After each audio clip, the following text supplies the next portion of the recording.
Hello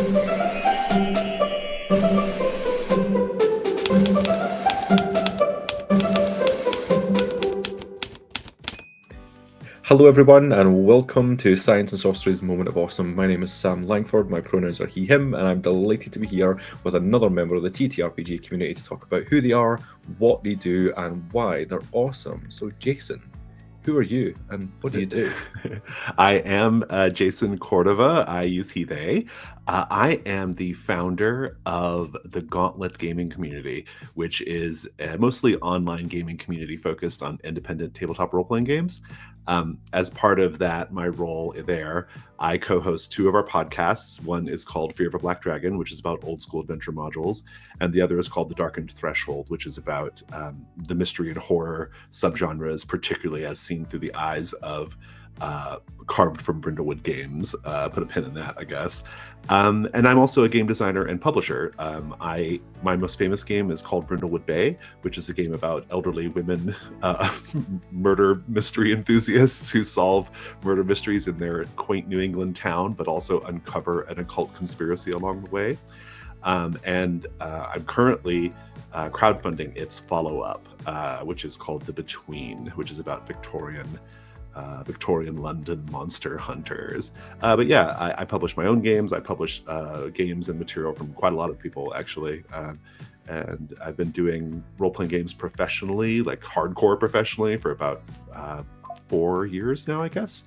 But I've been pretty involved in the semi-professional capacity for a long time. So before we touch on a little bit more about Brindlewood Bay and The Between, which I'm very excited to talk about, how did you get into this world of TTRPG publishing and writing? So I've always been a big fan of role-playing games. I've been playing them since I was like probably 10 years old, or 35 years ago. But I kind of like fell away from them for maybe like 8 or 9 years in the early 2000s. And I came back around 2013, actually, is when I really dived back into it. I was drawn back to the hobby because of this somewhat new design emphasis, which was, at the time, we were calling it story games. Nowadays, we call it different things: narrative games, independent role-playing games. But things like, for example, Jason Morningstar's Fiasco, the works of Meg and Vincent Baker, that kind of thing, right? And so I got really involved, formed this community called the Gauntlet in order to play games in Houston with people who were willing to play something that wasn't Pathfinder. And that was kind of how it got started. We would meet like once a week, and then we would meet twice a week, and at the end we were meeting like 3 times a week, and every meeting would have like 4 or 5 tables going. It was like a little tiny convention multiple days a week. So we really got super into it, and indeed the Gauntlet is a major reason why indie RPGs are a thing at all, right? So we took our efforts online, became like a really like kind of online focused play community. And then in order to kind of support everything we were doing, we got into publishing. We would publish this online magazine called Codex for our Patreon in order to support our Patreon. And that's how I got into publishing. Eventually, late 2018 was when we sort of published our first standalone game. And that was called Hearts of Wulin. And then a couple years later, we did Trophy. And then a couple years after that, we did Brindlewood Bay. And so that's kind of how we got started. It was originally just a way to kind of support our community, but then now it's kind of transitioned into being our main thing is publishing games, right? And it seems like we really are in like a really exciting time at the moment for those kind of indie games. So many more people really want to pick up games like you said that are not Pathfinder or not Dungeons and Dragons, and I think those weren't these other games, which is really fab to see. Now we've touched on Brindlewood Bay and the kind of Angela Lansbury esque style, isn't it? But thinking more about The Between, because I'm really appreciative you're coming to talk to me right now, because it's like at time of recording, 24 hours since The Between's crowdfunding launch, so busy time. Where does the inspiration for this specific game come from? Because it's a fascinating concept. Oh, thanks. Yeah, so The Between, I got the idea for the game mostly because I wanted to make the Penny Dreadful role-playing game. Penny Dreadful was this show that Showtime produced back in, like, I don't know, 2013 or 14, something like that. And it was about a group of sort of supernatural-ish people who lived in this mansion in, I think in Westminster. I can't remember where it was in the city, but they lived in this mansion, and they were sort of like investigating this like kind of bigger mystery about a vampire, right? And I just thought it did such a good job of balancing like tones. Like it was sometimes really camp and funny, but other times it was really gruesome and intense. And I just really loved that. And I love the melodrama of it. And I loved these characters that were kind of presented in the show. And so I wanted to make that game. And so I actually started developing The Between back in late 2018. And I took a diversion with Brindlewood Bay actually because I wanted to. I had written all this stuff for The Between, but I hadn't quite yet figured out how the investigation mechanics were going to go, and so I created Brindlewood Bay almost as like a sketch for The Between because I wanted to try the investigation mechanics out on a smaller game, and so that's where Brindlewood Bay came from. Happily and somewhat accidentally, Brindlewood Bay became a big hit, and so that became the focus, right? But Brindlewood Bay and The Between are two games that are very much in conversation with each other, and they have been their whole, existence. And so now it's The Between's turn. We released the original digital edition back in 21, and in the 3 years since, we have built up a pretty sizable fan base for the game and lots of content for it. And now we're going to put it in 3 big shiny books. But yeah, the short answer is I wanted to make the Penny Dreadful game. So yeah, in terms of when it comes to game design and writing, like how important are you is like cultural touchstones for you? Like how important is that? Yeah, from those 2 games that I've talked about, you might think it was really high, and it is. Brindlewood Bay takes a lot of inspiration from Murder, She Wrote, right? But also just American television from the 80s and 90s, and so yeah, I would say it's a big inspiration. I'm really into like genre emulation as a thing in the hobby. A lot of that's because my most recent roots in the hobby are with Powered by the Apocalypse games, which are the games based or inspired mechanically by Apocalypse World by Vincent McGay Baker. And so I think because those games do genre emulation really well, I've always just kind of focused on genre emulation in how I design, And so that's a big part of it. I can't watch something that I really love and not at least have a little tiny ember in the back of my brain that says, I bet you can make a role-playing game out of this. So fortunately, none of those embers get beyond embers because I wouldn't have time, or not many of them. I wouldn't have time to do them all. But yeah, but like my follow-up game to The Between, which is called Public Access, which is about a group of young people in 2004 investigating the weird disappearance of an old public access TV station. That is very inspired by analog horror, by found footage horror, by the sort of synth wave and vaporwave aesthetics, like all that kind of thing. So urban legends. So yeah, I definitely am always like thinking about adapting genres and emulating genres, because I actually happen to think that role-playing games do something that other mediums can't do, and they do them exceptionally. It does it exceptionally well, and it's unique to role-playing games, which is collaborative storytelling, right? Like the ability for a group of people to sit around a table and collaboratively generate like a story they're going to remember for the rest of their lives is like something only role-playing games can do, right? And so I always want to just see everything through that lens. Yeah. And I imagine from like a design point of view, it works really well to like drive your inspiration, but also from an audience point of view, it makes it quite easy to connect with something that they might have seen before. It's a touchstone, right? Yeah, it's a touchstone. We learned that really early in the Gauntlet because we would like run these public game days, or like every week we would run these game days, and we would post on meetup.com. We would post our events, and we would be running, say, Monster Hearts, right? Which is my personal favorite role-playing game. We would run Monster Hearts, and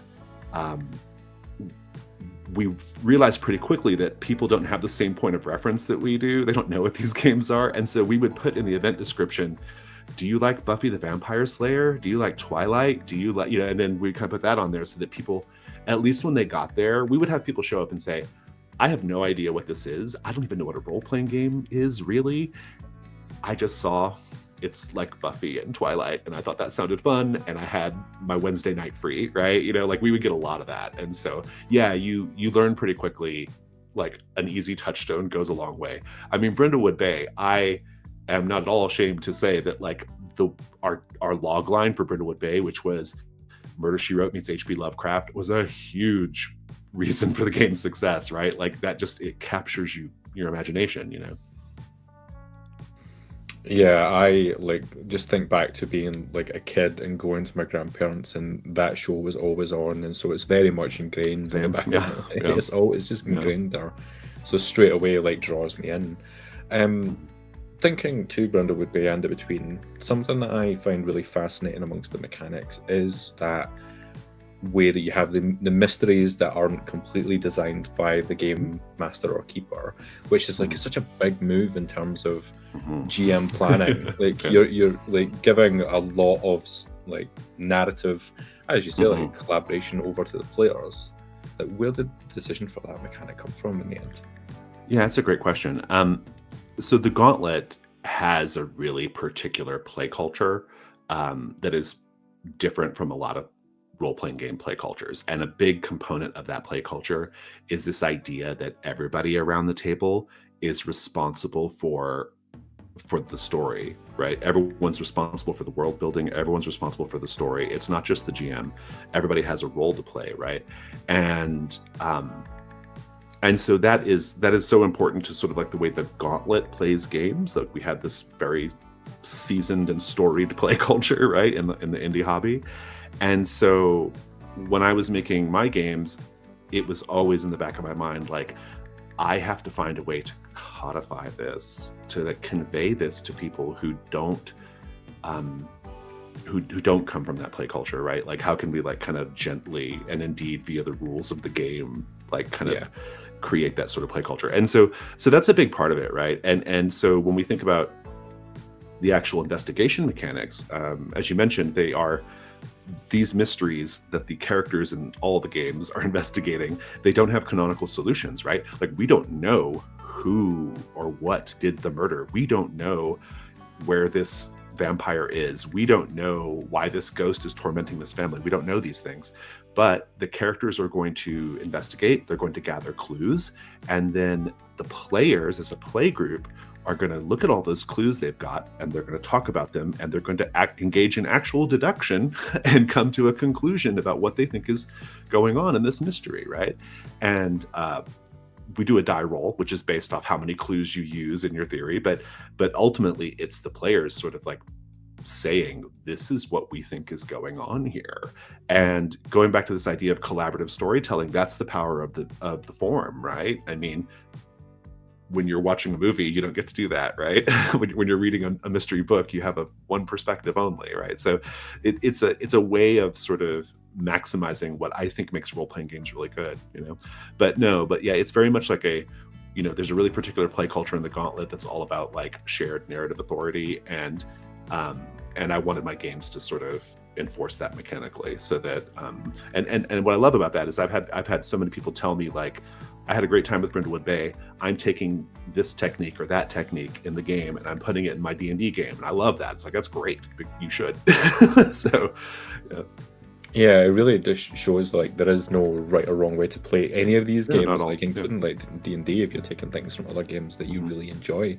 I also just really like the idea of sitting down with all of these clues and thinking, okay, what actually happened? And thinking back to as a kid watching something like Murder, She Wrote, you'd see like something happen and go, oh wait, is that are we going to find out at the end that was really important? Yeah, and actually, we're going to see that again. Yeah. Nothing to do with it, or it was the really pivotal thing. So I love the way that it comes into the game. So, like, looking again at the rules for the between, and when it comes to character design, something that's really important and key is the players keeping their backstories to themselves and not sharing. Yes, which again is like another big power move for a game, in that people want to lore dump, right? And I know. Specifically, you're told not to. Yeah, I did one really bold, controversial thing with the mystery system, and then added on another, which is you cannot talk about your backstory. Yeah, I'm sorry, I cut you off. What was your question? Oh no, it was mainly to think like from players that you've played this game with, like how do you find they handle that? Yeah, well, it's so in the game, these hunters of Hargrave House, which is who the characters play in the between, they are not. They do not talk about their pasts, and that's in and out of character. So as a player, you can think about your character's backstory, but you can't share it yet. And the backstory doesn't get revealed until certain mechanics in the game trigger, allowing you to reveal your backstory, right? And it's almost always at a really dramatic moment in the story, you know. And, you know, some players, you know, are very like, oh, I want to tell you all about my character. That's a trope of the hobby, right? Let me tell you about my character, right? And I get that. Like I get it. Like I get that impulse to want to tell me everything about your character. And so yeah, it can be a little like kind of weird for some players sometimes. But I think once you sit down and start playing, most players pretty quickly realize that you are not being held back creatively here. Like you are being encouraged to be creative just in a slightly different way. And indeed, we're eventually going to want to hear your backstory. And it's going to happen at a moment when we are all at the most like on the edge of our seats, right? Because basically the way it works is your characters can, when you're doing a die roll, if the die roll goes badly, something automatically bad can happen to your character, right? There's no hit points or anything. Your character can just die, right? But in order to avoid that, after you've narrated the terrible thing, you can invoke this mechanic called the Janus Mask, and that lets you bump up your die roll so that you don't suffer that result after all. But the Janus Mask is an invitation to talk about your character's past, right? You get a little story prompt that kind of says, you know, narrate a flashback to a time when you discovered that the dark spirits were always watching you or whatever, right? And so then you narrate that, and what's great about it is you've just had this bad die roll. The keeper has just narrated this really terrible outcome. Everyone's like, everyone's freaking out, you know, and then you're like, no, I'm going to put on my Janus Mask because this moment reminds me of something that happened when I was a kid. And then you narrate that little bit of your past, and so you've shared some of your backstory in the most like intriguing and cool way, right? Like it's and to me that's just so much better than doing a big lore dump at the beginning of the game before you've even played, right? And so that's sort of the thinking behind it. The other way you can reveal your backstory is if you're having an intimate moment with another character, and it's the same thing, right? It's like, here's a dramatic moment, and now we're going to talk about our past, right? So that's it. The game loves backstory. It absolutely loves it, and you're encouraged in between sessions to think about your flashbacks, to even script them out. I love it when players script them, and then get ready to give it to us when the game says to at a dramatic moment. And it seems to me like as well that it just like it brings the players into what is already a mystery game, but makes them really very much part of that mystery. Yeah, they're part of it. Yeah, exactly. Yeah, it's a good. I've never thought about it that way, but that's right. Yeah. Yeah, and like as you say, it just puts so much more power on those stories that you want to tell. Like rather than we're all in a tavern and we all tell these little bits, and instead like you wait for the right moment at which it's just like the most impactful. So no, I love that. The first time that I was introduced to this game was through Matt Risby, The Bad Spot. Oh yes, a friend of mine, fellow game player, who just like waxes lyrical about how it's now his favorite game, and like coming into this as someone who had never played it before, and he absolutely loved it. If someone else is picking up this game for the first time, what advice would you give to them for playing this game if it's a little bit different from what they're used to? The most immediate, practical, useful advice I can give to anyone is to go watch the first 2 episodes of Penny Dreadful, because the game emulates those first 2 episodes. Like every scene in those first 2 episodes, you can pick out game things that I adapted, right? So that's the sort of like very practical answer. The more like kind of philosophical answer, I suppose, is I think the main thing to understand is that in the between, indeed, all of my games, you're going to be asked a lot of questions. The keeper is going to ask you lots of questions about the world. The keeper is going to ask you lots of questions about your character. You are going to be contributing to the world building, right? And it's not your role to just sit there and let the keeper deliver story to you, right? We're doing this together. The key is don't sweat it, right? Often the easiest thing, like the easiest answer, is almost always the best answer, right? Like when you get asked a question, what does this look like? What does this sound like? How does this make you feel? What do you see here that makes you think that this place is, a hive of scum and villainy, whatever, right? When you get posed a question, just go with the thing that makes sense and build from there. And, as you do it more, you'll get better at it, and you'll get more, you'll come up with even more creative things. But, that's my main advice. Just sort of take the game on its terms.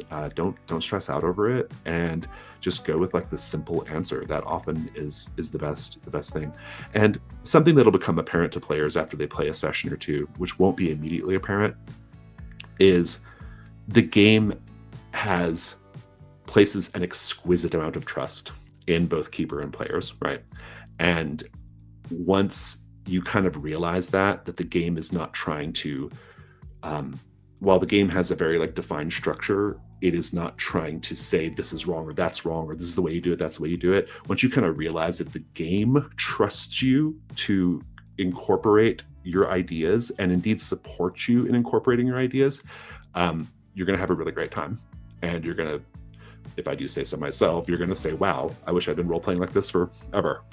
So yeah, I think there's always a concern with people who are playing role-playing games that they're being cliche or they're going down the kind of tropey route, but doesn't matter. Yeah. No. It doesn't matter. And I'll tell you why it doesn't matter. Because when you're sitting down at the table to play a role-playing game, you have a really particular task, which is you are, even in a real trad game like D&D, you are all trying to make sure that your individual headcanons sync up to some degree, right? And everything we're saying to each other is just an attempt to make that happen, right? And so a trope, even a cliche, or even an obvious answer, actually is really powerful. It can be powerful because everyone gets it, right? Everyone gets it and they're locked in and they're like, oh yeah. And then they're more confident in saying what they want to say. And then maybe that causes you to be even more confident in saying something even cooler, right? I think it's super, super helpful. And because a trope does help kind of ease that friction in the form, right? So yeah, I love it. That said, as you get better, you should strive for cooler things, right? But okay, we're rapidly running out of time because it's 25 minutes goes so quickly. What I always like to ask everybody who comes on is, what's exciting you most about the TTRPG community right now? Is there anything that really sticks out? I think what's really great right now, it's not right now, I would say it's been the past 2 or 3 years, but I think we're still in the middle of it, which is right now, design is very much in a space where it's not confined to one line of thinking, right? You have OSR, old school game designers, who are using story game elements in their games. I'll take some credit for that because of my podcast, Fear of Black Dragon. That's what we do.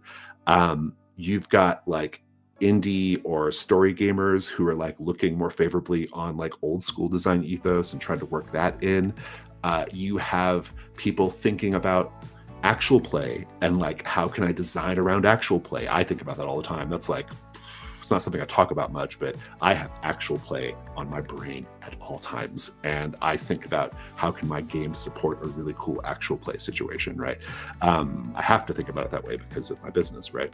But what you see is you have all of these different kind of vectors of the hobby that are finding ways to interact with each other, and they're adapting their creative work to create something kind of new, right? And I think that's super cool. Yeah, it's a really exciting time to be looking at all of these things. Right, this episode is going out in the middle of your crowdfunder, so people will still be able to go and back it. So where can people find out more about that and more about you and the Gauntlet? Yeah, the best way to find the Gauntlet is just to follow one of our social media accounts at Gauntlet RPG, or go to our website, gauntlet-rpg.com. As far as the Between goes and our crowdfunder, we're currently on the front page of Backerkit, so you should be able to find us there. But I'm sure we'll have a link to share around. But yeah, I'm pretty sure if you go to Backerkit.com and just search for the Between, it'll pop up. Amazing. Jason, thank you so much for coming to have this chat with me. Oh, thanks, Sam. This is fun.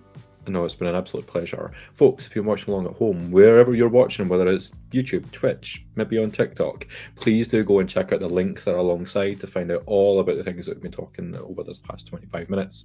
And otherwise, we'll see you very soon for another episode. Take care. Thank you so much, and goodbye.